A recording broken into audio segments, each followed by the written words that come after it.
So let's talk about organization of cells. We've been looking at cells in general. We've looked at different types like plant and animal cells.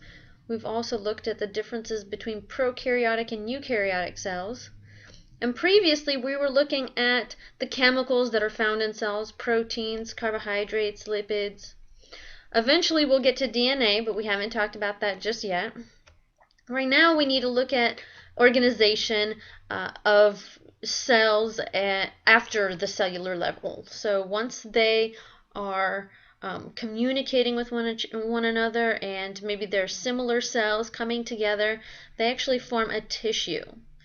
Okay, so you've heard of different types of tissues. You've heard of muscle tissue and like skin tissue and connective tissue. These are collections of cells that work together for a common purpose or a common function.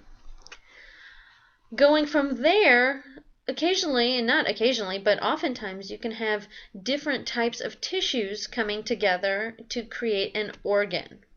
So you can see for the stomach here, there's different types of tissues. There's epithelial tissue, which you don't have to be super familiar with that, but just so you know, that's like surface tissue. Anywhere that you have a surface, you have epithelial tissue, like your skin or the lining of your organs. So here's a stomach organ. That is an organ that has epithelial tissue lining the inside of it. You can also see that there are layers of muscle tissue. So remember, the stomach has to be able to expand, so the muscle tissue allows it to do that. And there's some other tissues that kind of protect the organ. Now we have an organ. I want you to notice that there's different types of tissues coming together for a common purpose. The stomach really just does one thing. It digests food. There's a little bit of absorption that happens here, but mostly digestion, breaking it down into smaller parts. Now, the stomach actually works together with other organs, and when that happens, you have an organ system. So the stomach is part of the digestive system, which I hope you know, but the digestive system actually involves or includes the esophagus, which is behind your windpipe. It includes the liver, the stomach, which here's that organ right there, pancreas, gallbladder, small intestine, this one in here, and then the large intestine here. All of these are different organs that come together for a common purpose. And that common purpose, being part of the digestive system, is that it is creating or obtaining as much energy and as many nutrients as possible from the foods that you eat. Now, I'm sure that you are aware that you have more than just the digestive system. Even though you're teenagers, that's not the only thing you do is eat. I mean, that you do that a lot, but that's not the only thing that you do. So you have a lot of other systems as well. You have the nervous system, which relays messages from your brain to your body, from the rest of your body to your brain. You've got the excretory system, so that involves the bladder and the kidneys, so that's what allows you to urinate.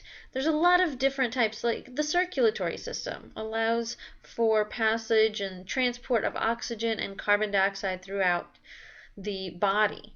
And so when you have many different organ systems coming together, that's how you end up with an organism. So you are an organism that is made up of many different organ systems. Okay. Now, going back a little bit to the cell level, cells can come together and make different types of tissues, but only because there are different types of cells. So this is called cell differentiation or specialization, and I'm certain that you are aware of the fact that you have different types of cells like red blood cells. They're different from white blood cells and they have different functions, which we'll talk about those more later. But you have nerve cells, you have connective tissue cells, so that's all of the little bits and pieces in between tissues, usually. You've got bone tissue with osteocytes. Anytime you see osteo, that means bone, and cyto I hope you remember, means cell. So these are bone cells. There's muscle cells. And look, there's even two different types of muscle cells being shown here. Striated, which has little divisions, and then smooth muscle. And those are actually found in different types of tissues and different organs. You have epithelial cells. So I mentioned that epithelial tissue is any kind of surface tissue. Well, there's actually different types of epithelial cells. Therefore, there are different types of epithelial tissues. And there's fat cells, which are actually very unique, and maybe if we get a chance to, we'll talk about it a little bit more in the future. But I want you to be comfortable with this idea that not all of your cells are the same. They are all different. They all have different functions. And because they have different functions, they really need to have different structures. So, for example, red blood cells, their structure is conducive, is suitable for their specific function. Red blood cells carry oxygen throughout your body. Well, part of a red blood cell is actually a molecule called hemoglobin. It's actually a protein called hemoglobin, and it bonds to that oxygen so that when those red blood cells are transported throughout the entire body, those oxygen atoms and molecules can actually be deposited wherever they need to be. Same thing is true of nerve cells. Nerve cells are very long and they have receptors at the end, and they communicate with other cells, with other nerve cells even. So they're able to send messages from the brain throughout the body, or from like say your fingers to the brain, so that you can realize that, hey, you've got your fingers on a hot stove, and then you immediately need to remove your fingers, otherwise you're going to be in a lot more pain than you need to be. So that's the extent of what I want to talk about for tonight. Just remember that you've got levels of organization and different types of cells that make those levels of organization possible. Keep in mind, this is only for multicellular organisms. Single-celled organisms don't have all these different types of cells. They are loners, if you will. They just need their one individual cell to be happy. All right.